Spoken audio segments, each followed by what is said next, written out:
Luke 18:15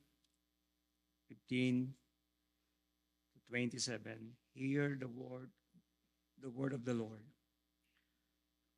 Now they were bringing even infants to him that he might touch them. And when the disciples saw it, they rebuked them. But Jesus called them to him, saying, Let the children come to me, and do not hinder them, for to such belong the kingdom of God. Truly, I say to you, whoever does not receive the kingdom of God like a child shall not enter it. Verse 18, and a ruler asked him, Good teacher, what must I do to inherit eternal life? And Jesus said to him, Why do you call me good? No one is good except God alone. You know the commandments. Do not commit adultery. Do not murder. Do not steal. Do not bear false witness. Honor your father and mother. And he said, All this I have kept from my youth. When Jesus heard this, he said to him, One thing you still lack. Sell all that you have and distribute to the poor, and you will have treasure in heaven, and come follow me. But when he heard these things, he became very sad, for he was extremely rich. Jesus, seeing, and he had become sad, said, How difficult it is for those who have wealth to enter the kingdom of God. For it is easier for a camel to go through the eye of a needle than for a rich person to enter the kingdom of God. Those who heard it said, Then who can be saved? But he said, What is impossible with man is possible with God. Church, this is the word of God. Thank you po. Makakaupo na po tayo. Matagal na rin pong panahon na hindi po ako nakatayo po dito. Habang papalapit na po ng papalapit yung ating liturgy, ay pataas po ng pataas ang yung aking kaba na tumayo rito. Ang aking pong commitment kay Pastor ay 2 beses lang. Pero gusto niya po ay 4. So mga kapatid, kami po ay nag-encourage sa inyo. If the Lord is calling you, kayo po ay tinatawag ng Panginoon na mangaral po ng salita ng Panginoon. Magsabi lang po kayo kay Pastor. Sapagkat kailangan po natin ng preacher sa church. Kailangan po ni Pastor na minsan po ay nakakapagpahinga siya. So mga kapatid, at kaya po ako ay nandito ngayon. Hindi po nila ako nakasama kahapon. Kailangan ko pong nasa bahay lang ako. Naglagay po ako ng post doon. Bawal pumasok. Preparing the sermon. So ang titulo po ng ating sermon today is The Entrance to God's Kingdom. But before that, manalangin muna po tayo. Panginoon, ipapasalamat po sapagkat kayo po ang aming Diyos na patuloy na gumagawa po sa amin. Kami nagpapasalamat sa katapatan niyo po na sa kabila po ng aming pagkukulang sa inyo ay hindi po kayo nagbabago. Kaya po Lord, sa oras na ito, kami dumadalangin ng inyong pagsama sa amin. Even Lord, na ang inyong pong salita ay mahayag lamang po sa aming kalagitnaan. Mapagpala kami, Lord, at patuloy na maranasan namin po ang inyong pangungusap sa aming mga puso. At ito po ay matimo sa aming puso at may pamuhay po namin. Tinataas namin ang lahat po ng ito, Panginoong Diyos, sa pangalan ng Panginoong Yesus. Amen. So the difficult entrance to God's kingdom.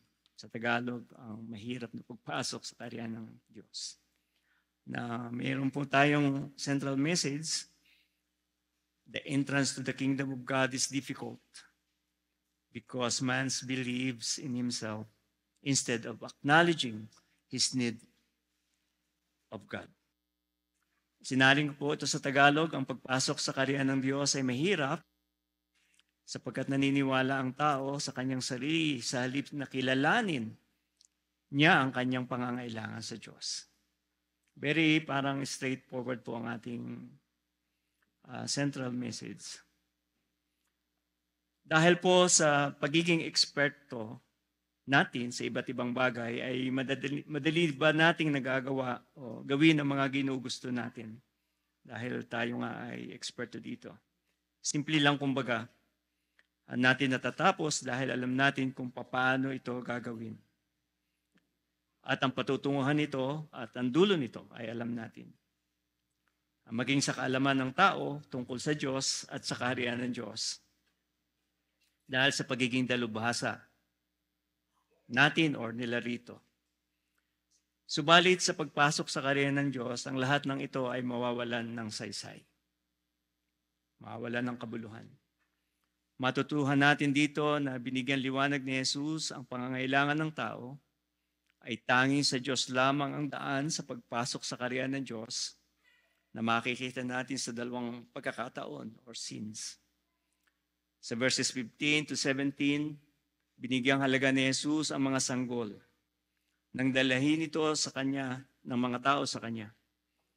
Binigyan din ni Jesus ng sino mang tinatanggap ang kaharian ng Diyos na itinitiwala nila ang kanilang sarili na ito ay sa tulong lamang ng Diyos bilang pagkilala sa kanilang lubos na walang kakayanan at earthly helplessness, kagaya ng mga sanggol ay papasok sa kaharian ng Diyos. Sa verses 18 to 17, inihayag ni Jesus sa mayamang pinuno, ruler, na ang kanyang pagsunod sa kautusan ay kulang kung sa kanyang pag-aakala na madali lamang ito. Binigyan din ni Jesus ng sino mang kinikilala ang kanilang pangangailangan sa pagliligtas ng Diyos ay ang kanilang walang kakayanan na sila bilang posibleng daan sa pagpasok ay siyang posibleng daan sa pagpasok sa kaharian ng Diyos. Kaya ang pagpasok sa kaharian ng Diyos ay mahirap dahil sa apat na realidad na ito. Number 1, at ito po ang ating matututunan today, trusting your own strength, verses 15 to 17. Number 2, having confidence in your goodness, verses 18 to 23. And number 3, loving your riches above all, verses 24 to 25. And number 4, and last, finding salvation in your capability, verses 26 to 27. So mga kapatid, ito po ang ating tatakbuhin sa mensahe na ating pong matututunan ngayong umaga. Number 1, trusting your own strength. Verses 15 to 17. Basahin natin, now they were bringing even infants to him that he might touch them. And when the disciples saw it, they rebuked them.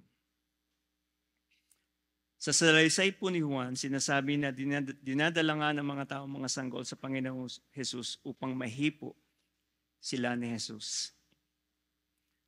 Sinasabi ho rito sa kultura at kaugalian siguro po ng mga panahon na yon ay dinadala ang sanggol upang mahipo ng isang itinuturing na banal, religious leader, kumbaga.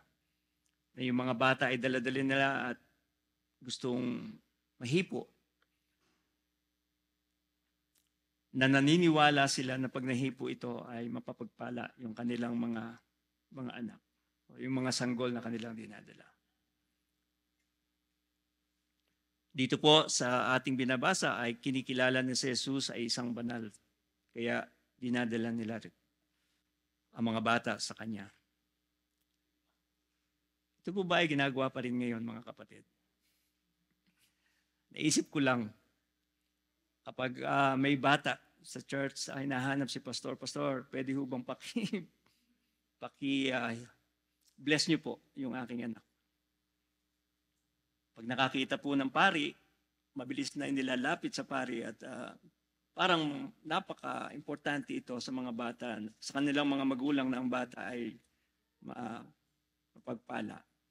Hindi naman masama po ito na sila ay mapagpala.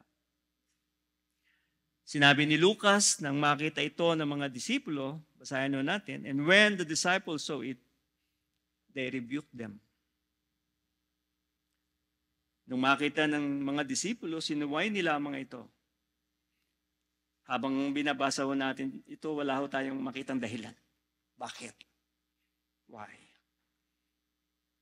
Ang mga disipulo siguro ay nung papalapit ang mga magulang or yung may dala ng mga kanilang mga infants, sabi ng Bible, infants, therefore sila ay mga around 0 or 1-year-old infants.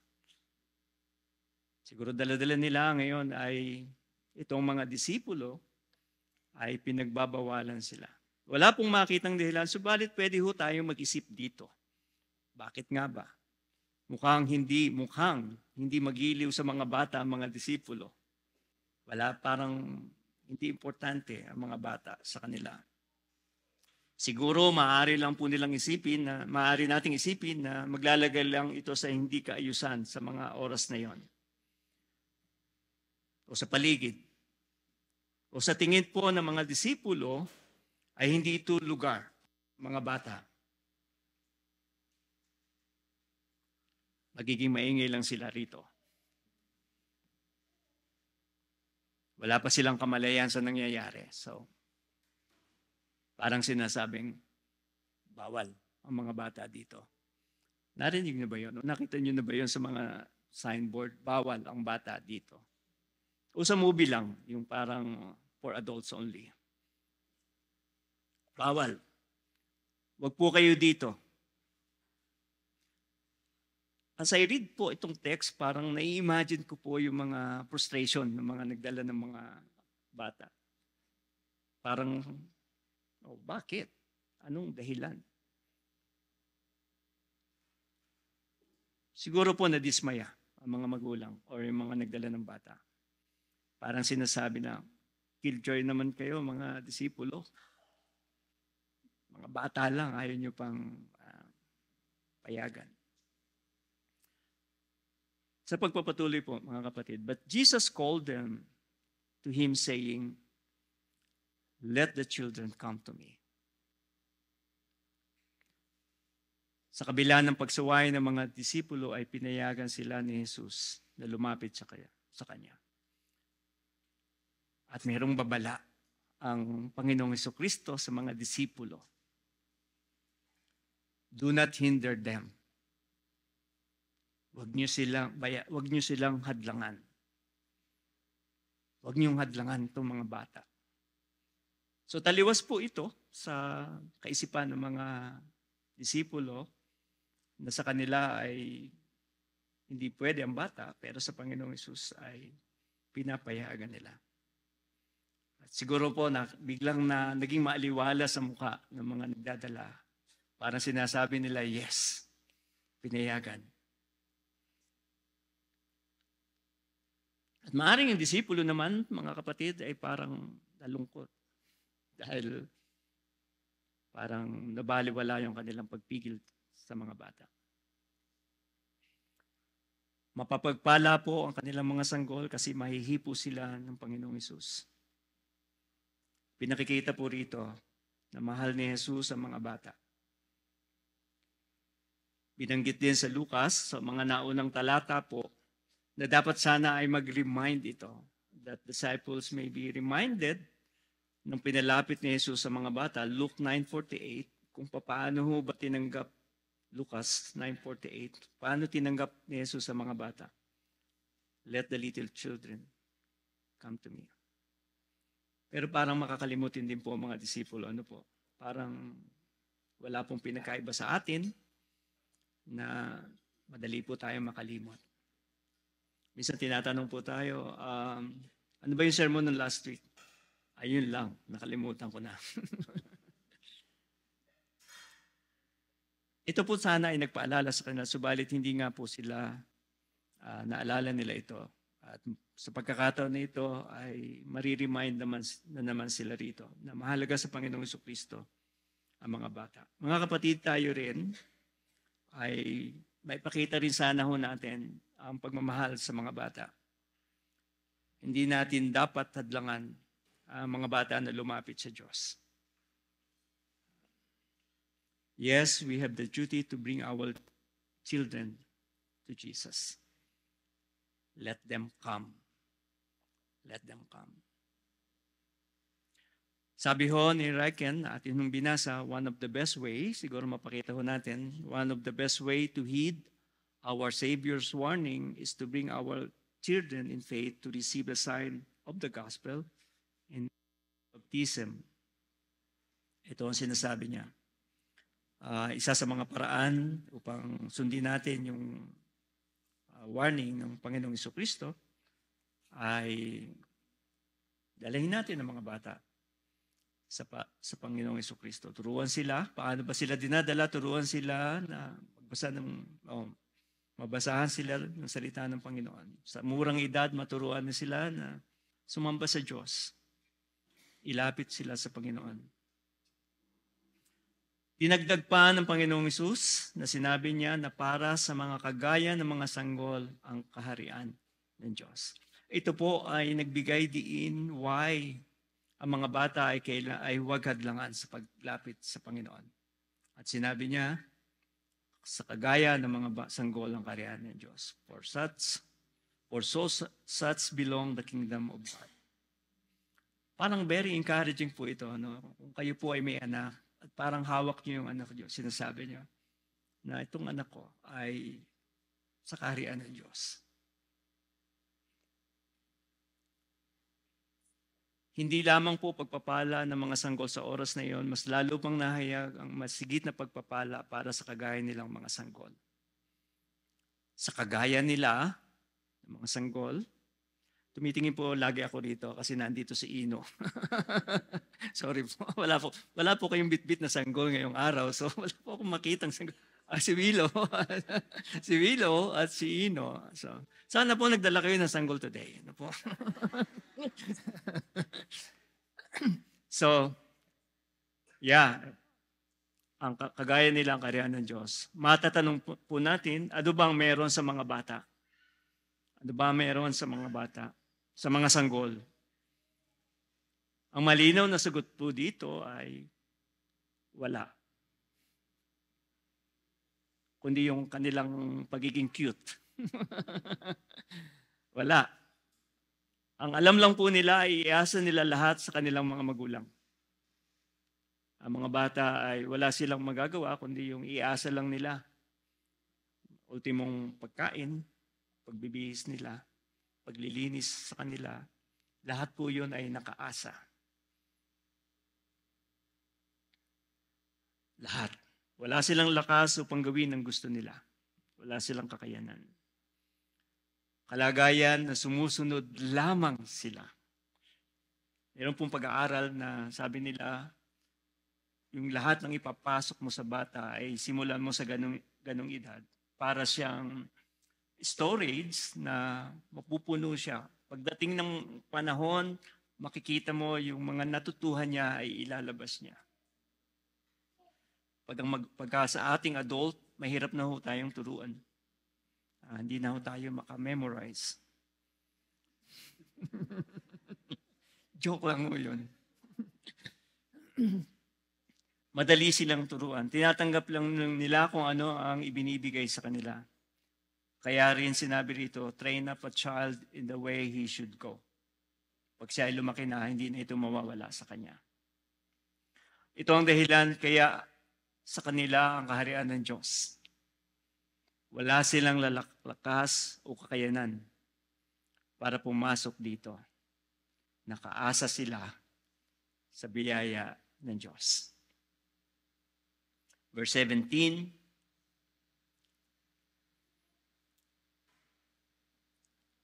truly I say to you, whoever does not receive the kingdom of God like a child shall not enter it. So nakita ho natin kung ano yung meron ang isang bata. Pero sa mga adult, sabi niya, truly I say to you, whoever does not receive the kingdom of God like a child shall not enter it. Yun ang bawal. Hindi ka makakapasok. Hindi ka makapasok. Sinabi ni Jesus na kung kagaya ng isang bata ang pagtanggap sa kaharian ng Diyos, ay hindi makakapasok kung hindi kagaya ng isang bata. Isang babala ito sa mga nagnanasang pumasok sa kaharian ng Diyos. Ito po ay babala.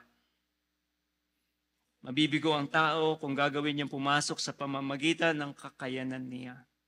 Mabibigo siya.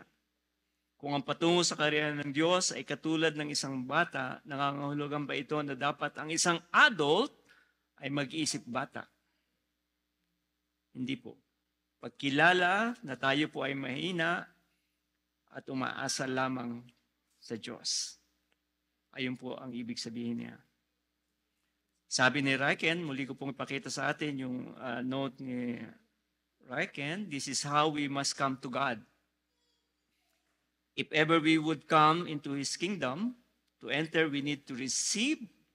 We must make a declaration of our dependence, offering God nothing except our need, and hungrily receiving the grace He gives to helpless sinners. Kagaya po ng bata. Gusto natin pumasok sa kaharian ng Diyos ay ang ating paglapit sa Panginoon ay yung umaasa lamang talaga sa Diyos at hindi at wala tayong kakayanang makalapit sa Kanya. Sa ating pong reflection dito po sa unang point natin, pagsusumikapan mo ba na aasa lamang sa grasya ng Diyos at hindi sa sariling kakayanan para sa iyong kaligtasan? Aasa lang ba tayo sa Panginoon para sa ating kaligtasan?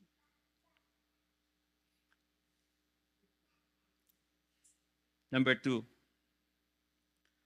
having confidence in your goodness.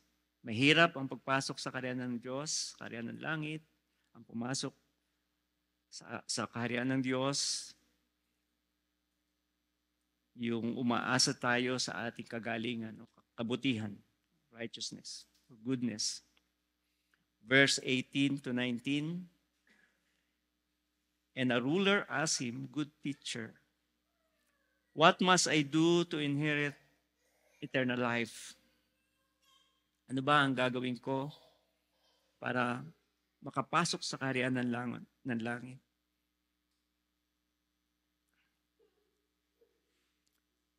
Sa talata pong ito na ating binasa, maalala natin yung sinatawag na contrast, yung sinasabi ni Pastor noong linggo na contrast sa lungat. Kagaya ng ating narinig noong linggo na I hope na narinig po, naalala po natin na yung isang dumadalangin na nagmamalaki sa kanyang kagalingan o kanyang righteousness, kabanalan, kaysa isang hawak ang kanyang dibdib at siya ay nagpapakumbabas sa Panginoon.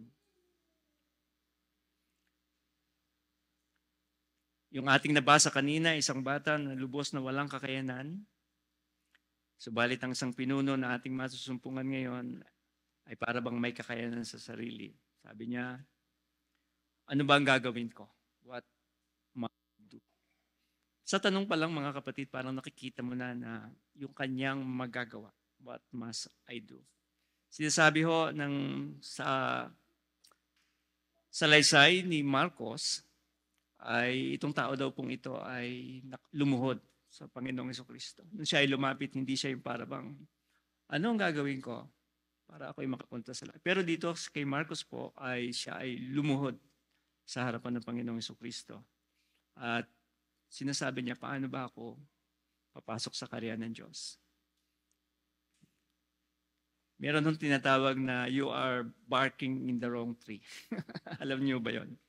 Yung ikaw ay kumakatok sa maling pintuan. Pero tama ho ang nilapitan ng ruler sapagkat ang nilapitan niya ay may kasagutan para sa kanya.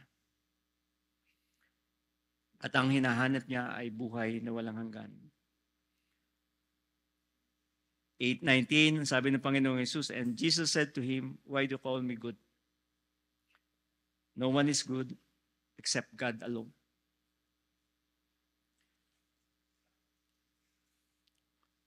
Sabi rito sa akin ang uri ng tanong ay mukhang gagawin niya ang lahat para sa buhay na walang hanggan.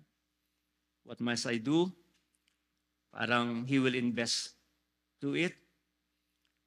Nakikita ho natin dito na tama ang kanyang hangarin, buhay na walang hanggan. At ito naman ho siguro ang gusto ng lahat, yung buhay na walang hanggan. Mapapansin natin na naunawaan niya ang eternity, but he doesn't know God.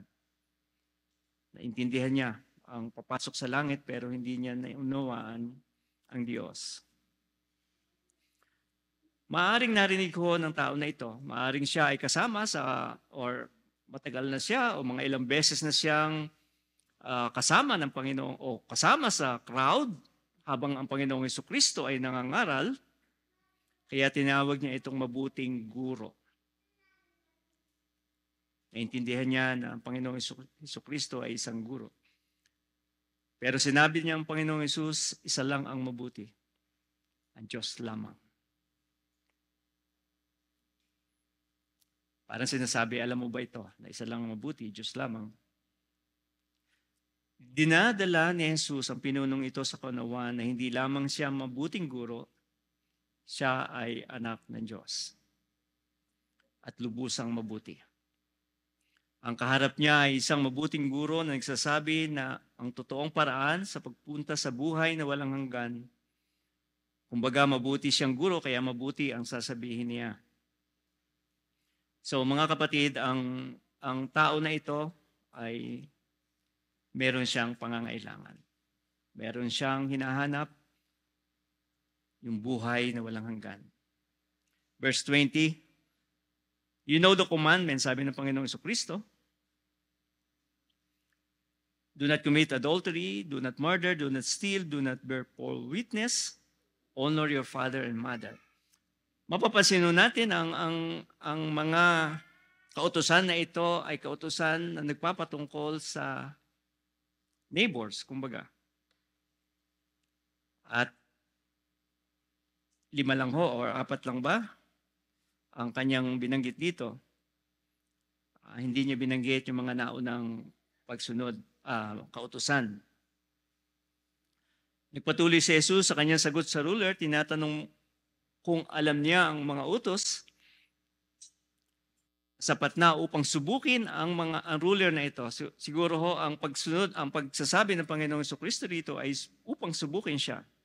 Nabasa natin na isa man sa 10 utos ang suwayin natin, ay sinuway na nating lahat ito. God's demand, the perfection of the law. Kailangan maperfecto ito ng tao, masunod ng tao ito 100%. So itong ruler po, mga kapatid, ay nag-uumpisa na siyang ma-challenge dito. Siya ay ma-challenge sapagkat yung 10 utos. Verse 21, sabi ni Reichen, if we do not come to God to receive grace like a child, then we can be saved only by keeping the law which demand total perfection. So para tayo ay makapunta sa langit, kung gugustuhin ng tao pumunta sa langit, then you follow the 10 commandments perfectly. Narinig ko natin ng Sunday na hindi lang naman do not steal, hindi naman lang natatapos doon. Do not steal, but you give. Be generous, kumbaga. Verse 21, sinabi ng ruler na nagawa niya simula pagkabata. Ang mga ito. Kumbaga sinasabi niya, yun lang ba? Yun lang ba? Teacher? Bata pa lang ako sumusunod na ako ng 10 utos. Sabi ng mga Batanggenyo, mawala na ang yaman, wag lang ang yabang. Nakikita ko ho ang taong ito na parang puno ng hangin. O parang Batanggenyo, sabi. Bata pa lang ako. Sumusunod na ako sa 10 utos. All these I have kept from my youth. Sabi nga ni Pastor, di ikaw na. Wow. Wow.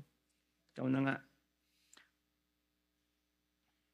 Para lang kumuha ng exam, at nung matapos ang exam, alam niyo sa Batangas, pag nakatapos ng exam at lumabas ng room, sabi sisiw ang exam. Perfect ako. Pero sa dulo ay bagsak. Hindi niya nasulat ang kanyang pangalan. Bagsak. Pag nauna po ang hangin, ay napapahamak. Sa unang tugon ni Jesus, parang may kasiguruhan siya sa sarili niya. Na parang sinasabi, that's it? Yun na lang? I'm qualified, by the way. Papasok ako dyan.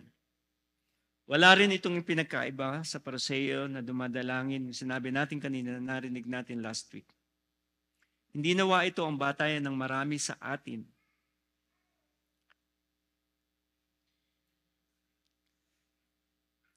Pag-aakala na matuwid sa harapan ng Diyos, sapagkat wala tayong sinusuway, isa man dito.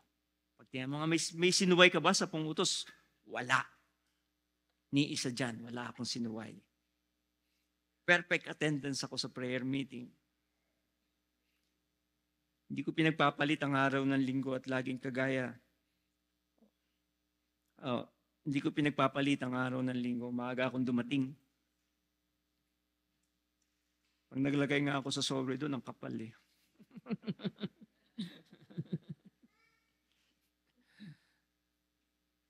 Di ikaw na rin. Wala po tayong pinagkaiba sa ruler na ito.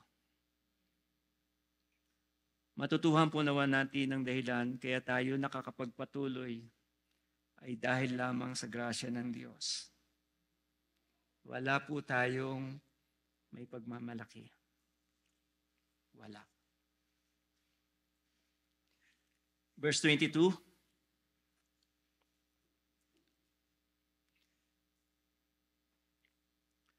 When Jesus heard this, he said to him, one thing you still lack. Sell all that you have and distribute to the poor, and you will have treasure in heaven, and come. Follow me.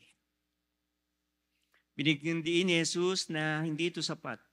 Isa lang ang kulang. At okay ka na. Isa lang. Ano po yun? Benta ang lahat ng ari-arian mo. Ipamahagi sa mahihirap. Magkakaroon ka ng kayamanan sa langit at sumunod sa Panginoong Jesus. I think it was a shock to hear from the Lord. Ang sabi ho doon sa ibang salin, doon sa ibang narratives ng gospel ay pagkarinig niya ng ruler na ito, siya ay umalis. Na siya ay sobrang nalungkot. Totoo ho yun. Mababasa natin kanina nung marinig ito ay siya ay nalungkot. Now the Lord demands the perfect obedience of the law.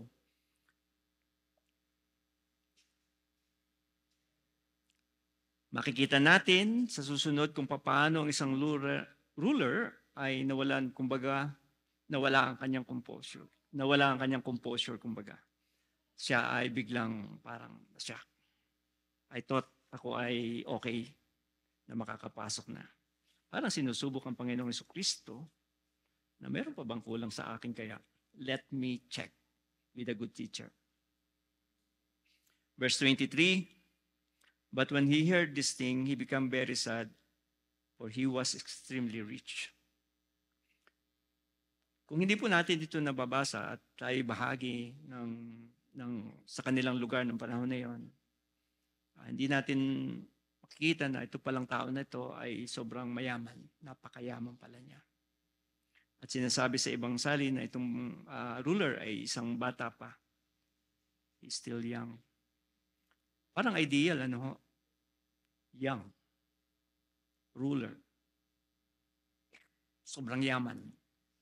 Parang yung kalagayan niya ay parang ideal na pagkatiningnan ng mga tao na sa atin hong humanly speaking, na tayo ho ay tumitingin sa ganong klase ng ideal person, bata pa. Ako po ay nasa work. Pag kami narinig po ako na ang isang tao ay magre-retire ng 56 years old, magre-retire na siya sapagkat siya ay okay na. Parang sabi ko, oy sayang, no? Ako 62 na, nagtatrabaho pa. Pero ito po ay ruler na, meron siyang nansasakupan, batang-bata pa at sobrang mayaman siya. So, nalungkot po siya. At sabi nga sa ibang talata, siya ay umalis. At nakita natin na ito palang ruler na ito ay mayaman.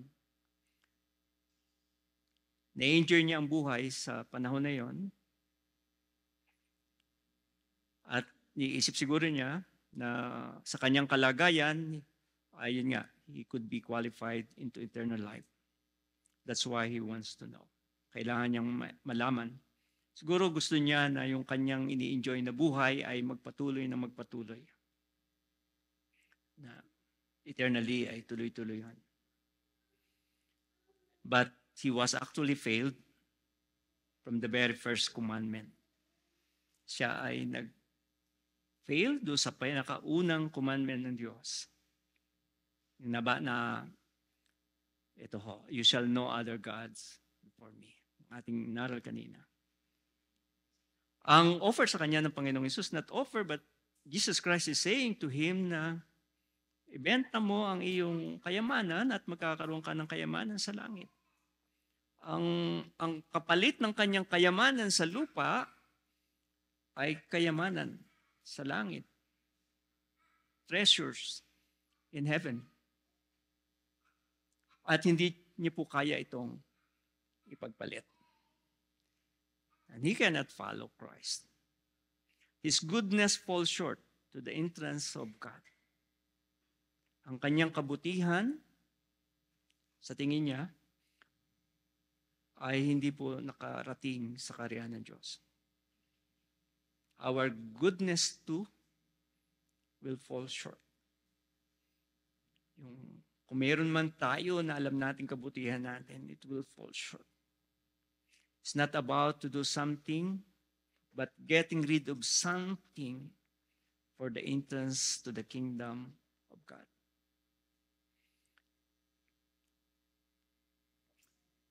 Reflection ho natin, do you see yourself good enough for the kingdom of God?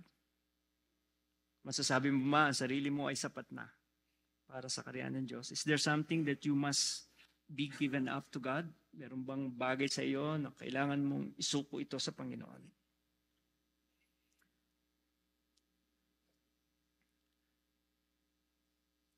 Number 3, loving riches above all. Verse 24 to 25. Jesus, seeing that he had become sad, said, how difficult it is for those who have wealth to enter the kingdom of God. For it is easier for a camel to go through the eye of a needle than for a rich person to the kingdom of God. Nang makita ni Jesus ang sobrang kalungkutan ng rich ruler, ay sinabi niyang mahirap pumasok sa kaharian ng Diyos ang mayaman. Mabuti pa ang kamelyo pumasok sa butas ng karayom. Sa ibang salin ho, sinasabi doon na, sa ibang talata, sinasabi na nung makita ni Jesus na lumayo itong mayaman, ruler, ay nalungkot ho din ang Panginoong Jesus. At sabi ng talata, and Jesus loved him. Mahal niya rin yung rich ruler. Pagka tinitingnan natin yung sinasabi ng Panginoong Jesucristo dito, na hindi naman ho nangangahulugan na hindi pwedeng pumasok ang mayaman. Pwede ho. Mahirap nga lang. Mas pinipili ng mayaman ang magandang buhay kaysa lupa, kaysa buhay na walang hanggan, kaya di siya makasunod kay Jesus. Kung ang halimbawa rito ay isang kamelyo na papasok sa butas ng karayom, sa mga panahon na iyon ay naunawaan ho nila na mahirap. Ang kanilang hayop noon ay camel, at butas ng karayom. Maaaring ang karayom na iniisip po natin ay yung metal na may butas. Maaaring hindi ganon. Mga karayom nila is meron ding butas pero maaaring uri ng kahoy. Pero ho, at the same thing, mahihirapan ho ang camel pumasok doon. Pag tinignan ho natin ito at ununuwain, imposible talaga. Impossible. Our problem is when God demands us to give up what we have been treasuring all our lives, we run away. Kapag ho ang Diyos ay nagdidiman sa atin na ibigay natin or i-give up natin ang ating pinahahalagahan, ay tayo ay tumatakbo. Dito tayo nasusukat. Parang madali lang sumunod, pero hindi ho. Lalo na kung nakataya ay kayamanan ho natin. Sinasabi na ang kingdom of God is worth everything.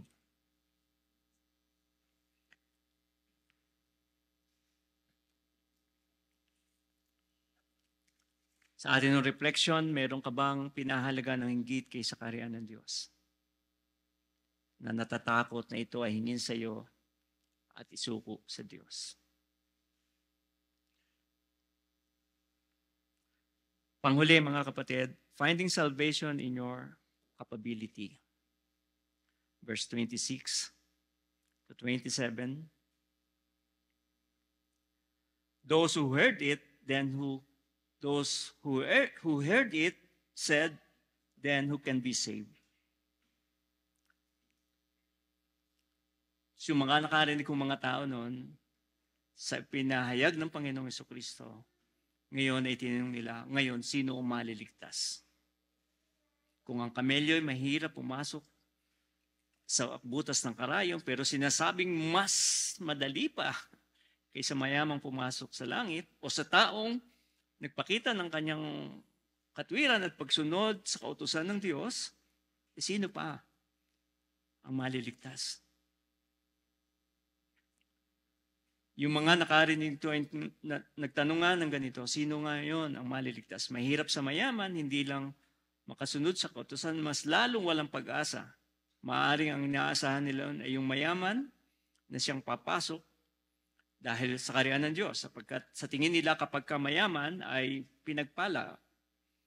Ang mga taong merong kayamanan ay parang sinasabi na sila ay mga taong pinagpala ng Diyos. At dahil sila ay pinagpala ng Diyos, then therefore sila ay papasok sa kaharian ng langit. Kahit ito sa panahon ngayon, mga kapatid, pagka yung mga nagtuturo na pagka maayos ang buhay mo, ang Diyos ay nasa sa iyo. At ikaw ay dinidinig ng Diyos, pinagpapala ka.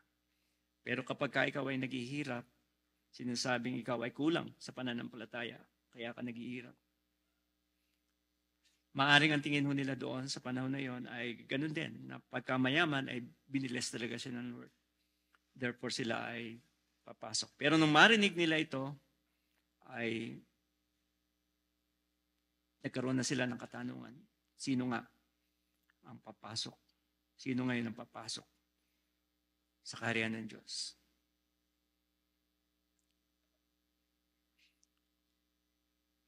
Sa atin ngayon, dahil sa grasya ng Diyos ay pinaunawa sa atin ang kaligtasan, pero sa panahon nila, ito ay isang totoong tanong, who can be saved?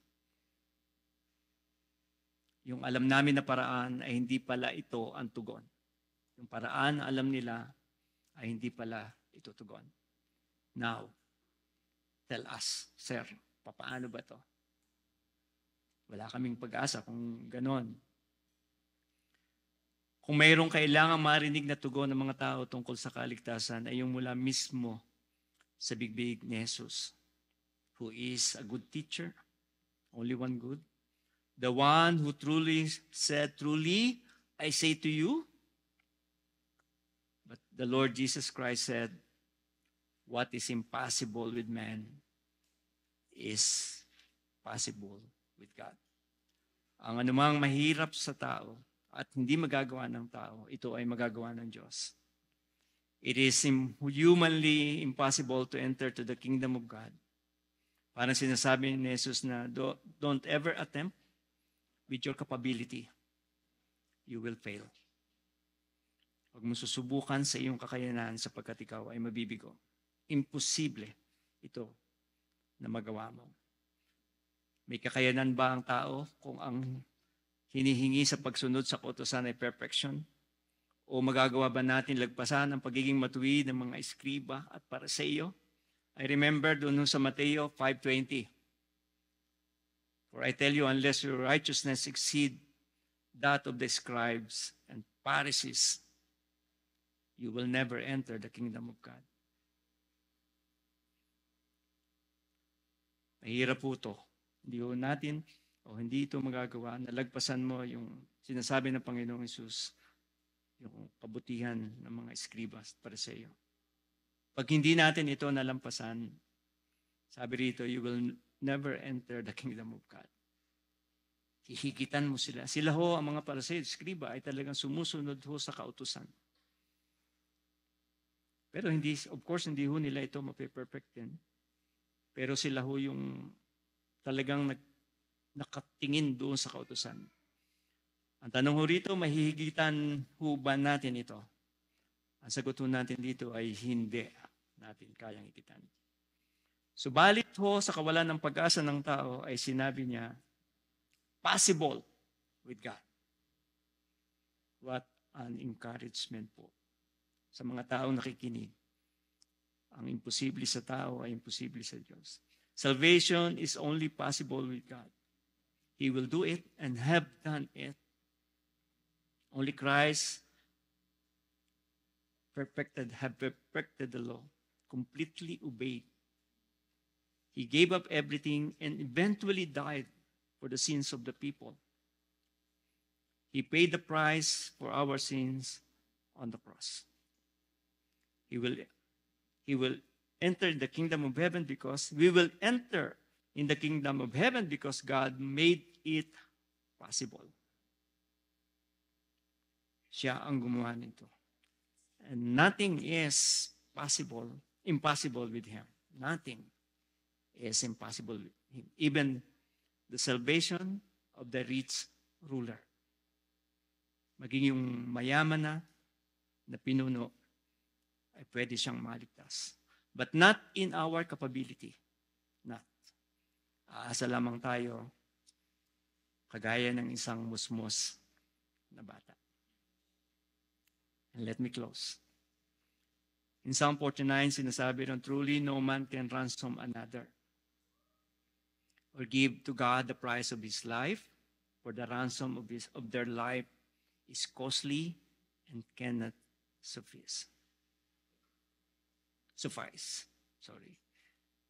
So, ibig sabihin dito, walang maibabayad ang tao sa Diyos para sa kanya kaligtasan.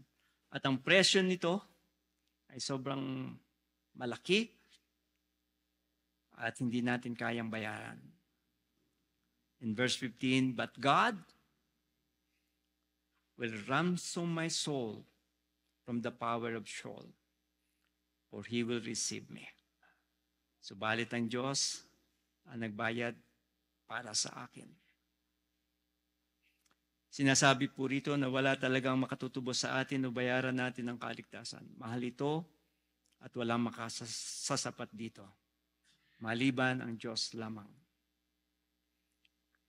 So mga kapatid, a reflection for this is God humbling you today, revealing to you that He alone is your salvation. Tayo ba ay hinahambol ng Diyos at pinakikita ko sa atin ngayon na siya lamang ho ang ating kaligtasan. The central message of the kingdom of God is difficult because man believes in himself instead of acknowledging his need of God. Why the entrance of God is difficult? It is revealed into 4 realities. trusting your own strength. Verses 15 to 17. Having confidence in your goodness, verses 18 to 23. Loving your riches above all, 24 to 25. Finding salvation in your capability, verses 26 to 27. Let's pray. Heavenly Father, in this maiksi pong lesson, teaching na amin pong nakita today, ay nagpapakita po ito, Panginoon, that you alone saves, God. Kayo lamang ang nagligtas po sa amin. At wala po kaming may pagmamalaki. At tinuturuan niyo po kami na kagaya po ng musmos o bata na lumapit po sa inyo na walang kakayanan po at umasa lamang sa inyong biyaya. We thank you, Lord. Salamat po, and may you continue to work, Lord, sa aming mga buhay. Ano man po ang haharapin namin sa mga linggong ito na aming sasalubungin, Panginoon. We are praying for strength. We are praying for your grace and mercy na patuloy namin po na masambit na kayo po ay totoong tapat po sa inyo pong mga anak. We praise you, we bless you today, God. In Jesus' name, amen.